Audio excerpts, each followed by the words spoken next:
ఈరోజు నా క్లినిక్‌కి ఒక షుగర్ పేషెంట్ వచ్చారు. ఆమె డౌట్ ఏంటంటే, "సార్ ఇప్పుడు సమ్మర్ గదా! సమ్మర్‌లో షుగర్ ఎక్కువ అవుతుందంట గదా!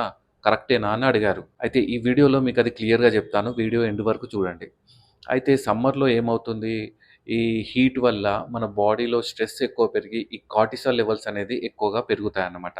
సో, దానివల్ల షుగర్ అనేది పెరిగే ఛాన్సెస్ ఉంటాయి. మరీ ఎక్కువగా కాదు, పెరిగే ఛాన్సెస్ ఉంటాయి.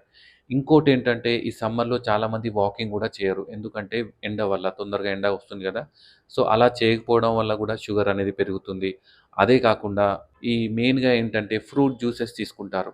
సమ్మర్ గదా అని చెప్పి ఫ్రూట్ జ్యూసెస్ మాత్రం అస్సలు తీసుకోకూడదు. మీరు ఫ్రూట్స్ లాగా తీసుకుంటేనే మీ షుగర్ అనేది మంచిగా కంట్రోల్ ఉంటుంది. ఫ్రూట్ జ్యూసెస్ తీసుకుంటే ఏమవుతుంది, ఫైబర్ ఉండదు గదా దాంట్లో. దానివల్ల షుగర్ అనేది పెరుగుతుంది.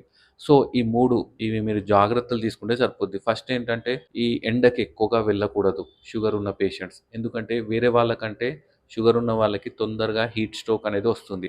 1 వాకింగ్ ఏంటంటే కొంచెం ఈవినింగ్ టైమ్ అన్నా చేసుకోండి. లేకపోతే ఎర్లీ మార్నింగ్ అన్నా చేసుకోండి. థర్డ్ వన్ ఏంటంటే జ్యూసెస్ కాకుండా ఫ్రూట్స్ తీసుకోండి. ఇలా తీసుకుంటే మీ షుగర్ అనేది మంచిగా కంట్రోల్‌లో ఉంటుంది.